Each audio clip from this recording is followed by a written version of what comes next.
baking. Is she thriving or is she having a mental breakdown? The answer is yes to both of those questions. There's also been a tornado warning within the past hour or so, so I debated putting off this video until another day, but I was like, I got a funny t-shirt on, like, we gotta go through with it, and if I die, we're gonna try and prevent that the best we can. Yeah. Today we're making Tagalongs, and I couldn't find a recipe that I was like, oh, okay, I can work with this. I think I found one that I can kind of go with, but we're gonna tweak it a little bit to my liking. So yeah, we're gonna go ahead and get started, and hopefully we got some good cookies. Something special about this recipe is today I'm using my own homemade peanut butter. It's super easy to make. I just took some roasted peanuts and ground it in the food processor for about 5 to 10 minutes until it got creamy, and then I added honey and salt. But you can use any sweetener, and you can opt to leave out the salt or you can add in the salt. It's totally your preference, but I think this is gonna make a big difference in our cookies today versus using store-bought peanut butter. Also, I had the opportunity too, so why not? There are 3 different parts to this recipe. There's the cookie, the peanut butter filling, and the coating on top. For the peanut butter filling, you're gonna need 1 1/4 cup peanut butter, 1 cup powdered sugar, and that's it for the peanut butter filling. For the cookies, you need 3/4 pound of salted butter, 1 cup of sugar, 1 teaspoon vanilla, 3 1/2 cups of flour, and optional salt. And I forgot to mention chocolate, of course. So the first step is to preheat our oven, bake at 350. So we're gonna let that preheat, and then we're going to cream our ingredients, our butter and our sugar. I'm just gonna go ahead and throw the butter in and toss the sugar in. And you've seen me cream sugar and butter enough, so I'm just gonna go ahead and show you the finished product. Okay, now that that's all creamy, we're gonna go ahead and sift our flour together, and I'm going slowly.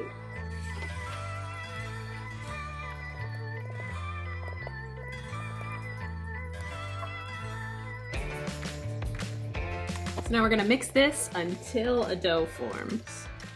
I'm actually gonna flip this over so I can hold on to the handle. Oh, you know what I forgot? I forgot our vanilla. Let's try this again. 12 seconds later. Why is this not becoming doughy?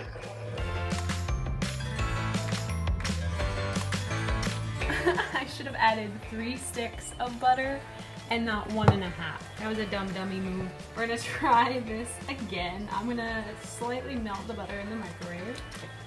Yeah, let's throw that in.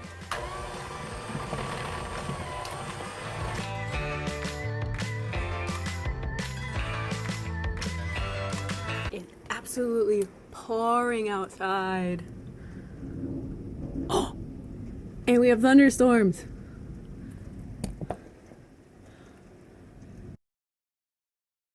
Good news! I was able to salvage it. I just added a little bit of almond milk to it, and I think that made a difference. I don't know exactly how much I added, because I just added it kind of in as we went. But now we're looking a little bit more doughy. Alright, so we're gonna flatten this baby into a disc. Now I'm gonna put it in the freezer, because I learned my lesson the last time putting it in the fridge. And while we wait, we're going to combine the peanut butter with the powdered sugar, and then we're going to mix that together until thoroughly combined.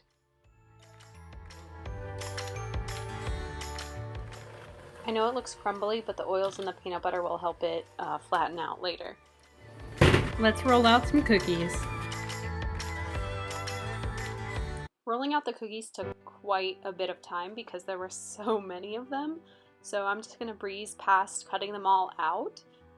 Once they're cut out onto the cookie sheet, they go into the oven for 14 to 18 minutes until they're brown on the edge, and then we wait for them to cool before we start putting the peanut butter on top. And once they have cooled, I'll go through how to put the peanut butter on top. Alright, first round's ready to go in. Here's what they look like. And you repeat this step until you have no more cookie dough left over. I did it about 3 more times. While we bake the cookies / wait for them to cool, we're going to cut out the circles to go on top out of the peanut butter. And instead of flouring my surface, I used powdered sugar to enhance the sweetness of the peanut butter filling. And then you roll it out and cut it into circles just like you would the cookie dough. Look, it looks like the Girl Scout logo. Oh, it's a sign. I have been blessed by the Girl Scout gods. This is what we're gonna try. We're gonna take this guy and put it on top of this guy. So we got a little patty. We're just gonna set that in the corner. Alright dudes, here's a little update on what I've been doing. All the cookies are out of the oven and these are pretty much cool. And the ones that came out first and have cooled, I've been putting the peanut butter on top and getting them ready to be coated in chocolate. So I'll give you a little preview of how to do that. Go ahead and take a cookie, and we're going to use the same cookie cutter that we've been using. Cut one out and place it on top like this. That's basically how it goes. So I'm going to go ahead and quickly go through that, and I'll see you guys on the flip side. So halfway through, I realized the cookies had kind of shrunk in the oven, so I abandoned the cookie cutter scheme and just began rolling out the peanut butter with my hands and just flattening on top of the cookie. So these cookies are all peanut butterified, and now they're ready to be coated with chocolate. So what I'm gonna do here is place them all on a drying rack like so. And the purpose of doing this was to eventually drizzle chocolate over the top and get a majority of the cookies at one time. Unfortunately, this backfired on me. In retrospect, I also put way too many cookies on the cooling rack in anticipation to get a lot at a time, but unfortunately I think it just crowded it and made it harder to do things seamlessly. This is what the cookies ended up looking like after I put the chocolate on top. I'm trying to pick out a good one. I guess maybe this one. This one doesn't look too bad. It's not great though. So I was feeling pretty defeated at this point and also getting kind of hungry, so I took a break for dinner and hoping to come back and just finish things out on a high note. You can't see any of this, but I'm melting the rest of my chocolate in a double boiler, and I'm going to take one cookie at a time and coat it with chocolate.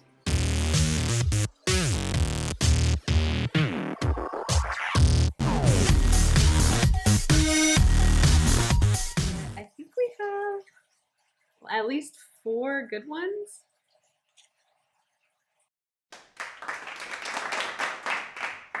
They don't look bad. All the other ones you can kind of see behind me are not as great. I'll definitely have to revisit these in the future and try again when I have more resources available. That one turned out a little bit more complicated than I thought it would be. I have a lot of cleanup ahead of me, but I'm pretty proud of what I did. The Samoas and Thin Mints are gone. It's been 2 weeks and they're all gone, but we'll see how long the Tagalongs take to disappear between the two of us. But thanks for watching.